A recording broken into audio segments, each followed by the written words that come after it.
Na medida que você tem uma agenda clara, vamos pegar, durante o período da ditadura militar, você tinha o PMDB com a agenda democrática, representava a maior parte dos anseios de quem olhava o Estado. Nós queremos um Estado democrático. Então, todos juntos ali, com inúmeras diferenças menores, se juntavam naquilo que era a unidade para conquistar a democracia. Quando a democracia foi chegando e que já era inevitável, os partidos começam a expressar outras agendas. E outras agendas, mantendo a agenda democrática, cada vez ela vai perdendo força até que sai.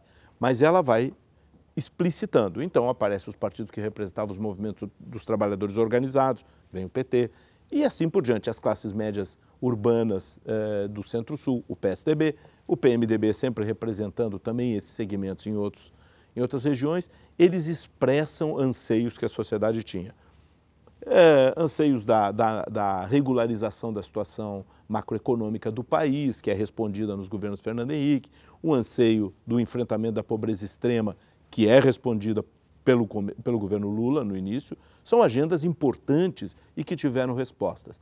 O próprio Collor tinha agenda, que era a agenda da modernização. Fernando Henrique tinha agenda, Itamar tinha agenda, Lula tinha agenda.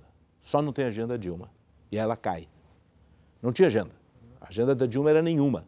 Era uma agenda, ela não tinha apoio no Congresso, e não tendo apoio no Congresso e não tendo agenda, ela era uma figura sem utilidade no mundo da política. E uma presa fácil. Uma presa fácil. E ela cai por isso, e não por outra razão. E nós agora estamos à busca da agenda. Esse governo tem agenda. O Temer tem agenda, que é parecida com a do Itamar, sob certa forma. Quer levar o país inteiro até 18. Essa é a agenda do Temer. Inteiro até 18, tem que fazer as duas reformas e, a partir daí, retomar a agenda. E aí responde a pergunta dos partidos. Não temos outra forma, mas esses partidos que têm aí, com essas agendas aí, respondem aos desafios que a sociedade brasileira tem daqui por diante? Eu acho que não. Eu vejo grandes ganhos nessa descentralização. Primeiro que o Brasil são realidades distintas, são problemas distintos. Então o governo vai ter muito mais foco nos problemas locais.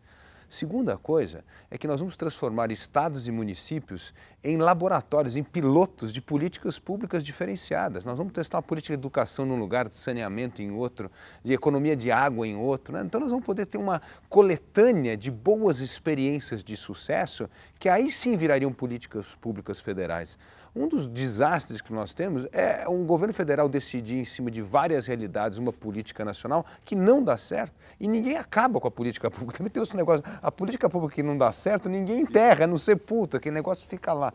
Então eu vejo que essa descentralização vai aproximar o governo das pessoas, vai ajudar nessa área de responsabilização, vai endereçar problemas locais e vai transformar os estados e municípios nesse grande laboratório para se testar novas políticas públicas. Isso vai arejar muito o debate político. E outra parte, o Milton tocou num ponto que eu acho fundamental. A velocidade da mudança da política pública hoje, ela precisa ter um período de validade.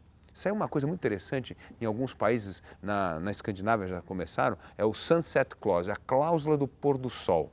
A política pública vai valer por 10 anos e depois ou ela é renovada ou ela deixa de existir. Nessa área de tecnologia, como é que você vai querer privatizar um setor agora? Como é que você, como o Milton colocou, regular o Uber hoje, se amanhã não vai ter mais carro com motorista? Ou seja, você faz uma lei que vai durar, perpetuar, com uma mudança tecnológica muito alta. Então, eu acho que parte dessa descentralização vai trazer para um realismo político também, que algumas leis, elas têm de durar por tempo determinado, porque senão nós criamos esse arcabouço de esqueletos que se perpetuam na legislação do país. Eu concordo com isso, mas eu quero só chamar a atenção de um ponto, eu concordo 100%, mas tem pessoas, eu vou dar até o nome, o senador Cristóvão Buarque é inegavelmente um parlamentar que tem defendido as questões de educação permanentemente, é a bandeira dele e a defende muito bem. O senador Cristóvão Buarque defende, por exemplo, a centralização da política de educação. Então eu fui tentar entender, porque ela vem exatamente no sentido contrário disso que me parece razoável, interessante e com bons resultados em alguns casos, né? Temos já podendo...